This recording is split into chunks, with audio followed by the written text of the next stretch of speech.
Welcome dear viewers to the video on risk assessment for dissolution method development.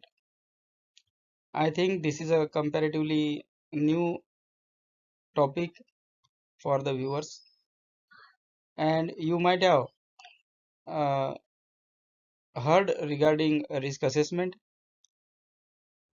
We do risk assessment for the formulation, we do risk assessment for the process, composition and many other things. So similarly, we should do risk assessment for the dissolution method development.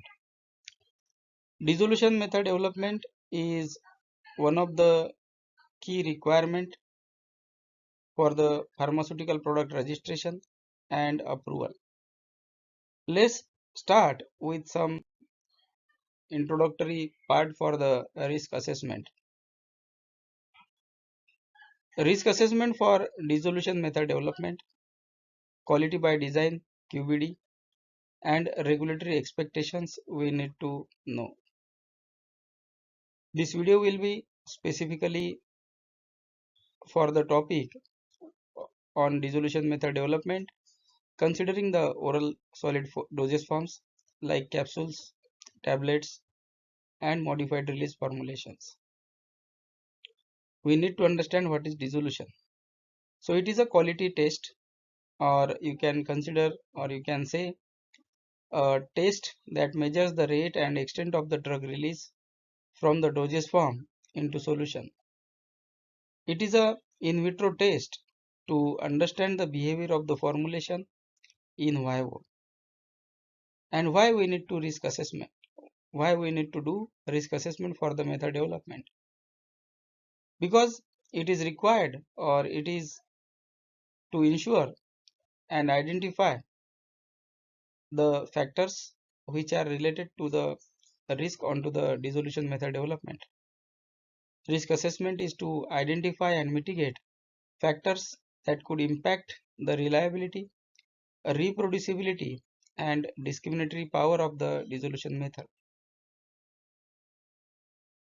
Objectives of the risk assessment: develop a suitable, robust, and reproducible method to ensure the method suitability across the product life cycle, and to make a such method which will support the regulatory filings and validation strategy.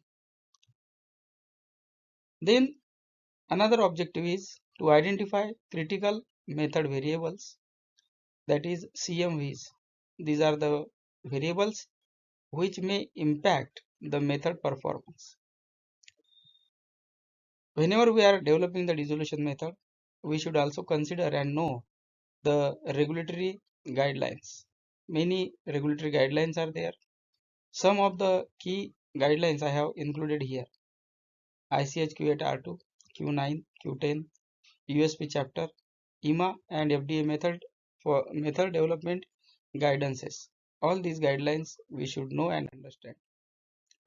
Now coming to the risk assessment tools. So there are different tools for the risk assessment like FMEA, failure mode and effect analysis, Ishikawa diagram, that is also called as fishbone diagram, risk ranking and filtering, and design of experiment for the critical variables.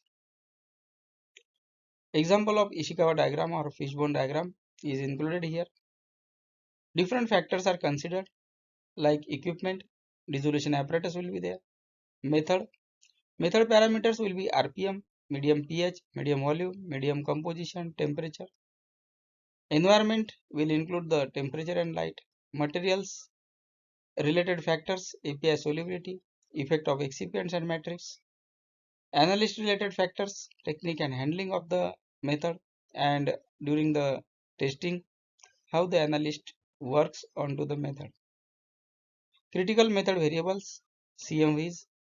Variable and risk impact is given in this table.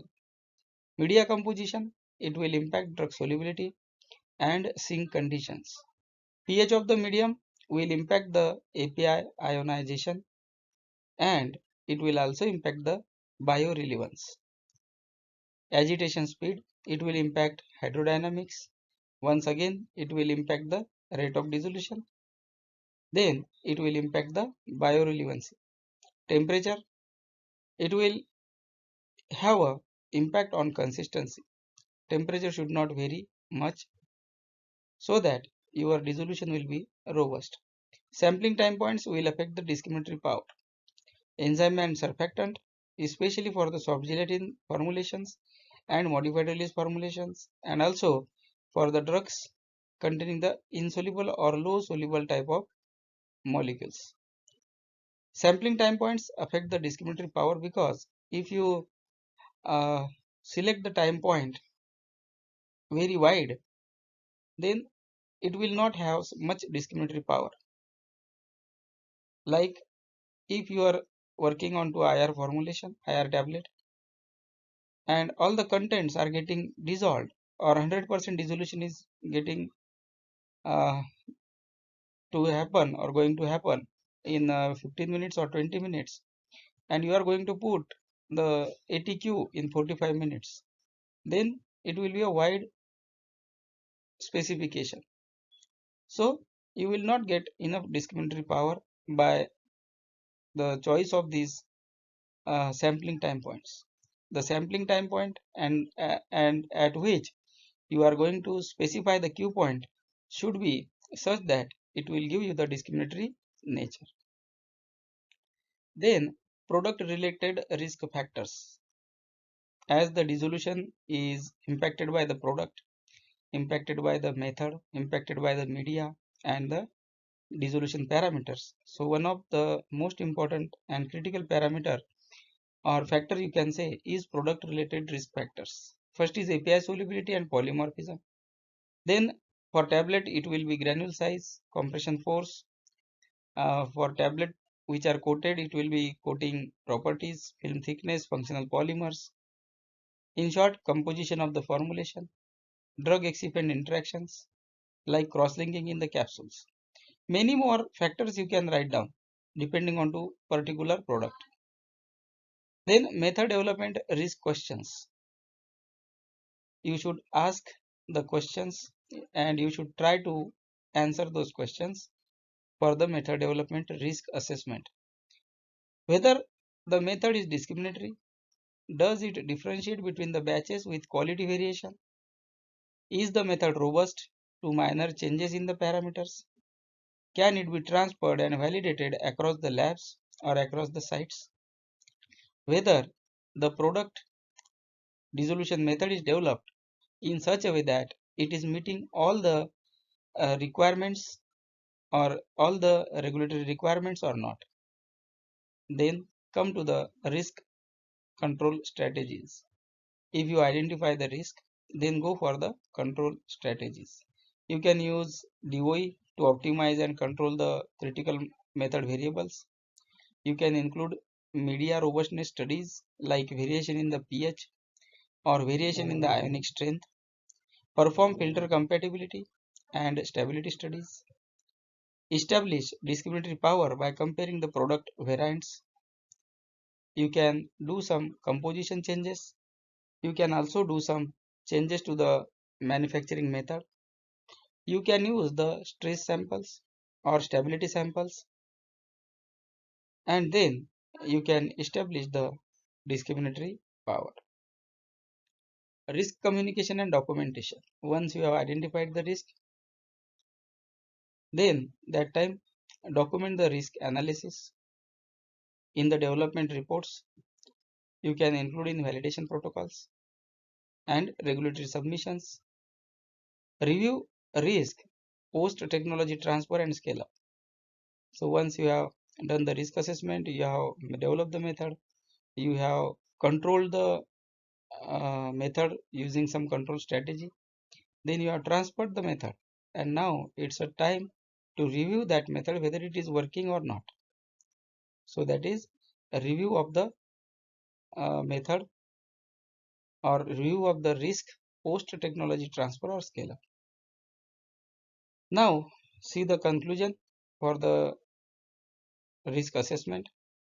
Risk assessment is integral to the dissolution method development. It ensures method is suitable, it will be accepted by the regulatory authorities, and it will be robust throughout the life cycle of the product. Proactive control of risk reduces the method failures and OS and OOT incidents. If you make the specification too stringent, there are chances that you may get OS OOT comparatively higher. And if you keep the dissolution specification too wide, then you may get regulatory query, and also you may lose the discriminatory power. So always whenever we are doing the risk assessment, consider the API properties, consider the formulation, consider the process, consider the critical method variations, and then go for the development. For example, if you found that the API get degraded in the media, and if you are choosing the same media in which the API get degraded, that time it will be a risk throughout the product life cycle. I mean to say throughout the method life cycle, you can say. Then if you select the RPM which is comparatively lower for the formulation which form cone, that time there may be a risk of variation in the dissolution results.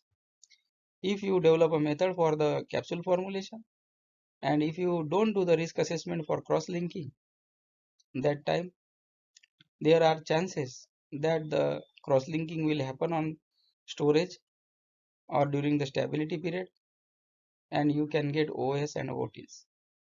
So proper risk assessment of the dissolution method is required to be done, considering the API, considering the formulation, considering the risk onto the critical material variables, and then you can go for finalizing the method and validating the method. This is the information regarding dissolution risk assessment. I request you to go through the videos onto the different topics available on this channel. It will certainly improve your understanding, and it will improve your knowledge. You will think differently after watching these videos, as we get knowledge of something, we get some questions, and then we try to get the answers. So in this process we learn. Thank you for watching the video, and I am happy to see your comments and queries. Thank you.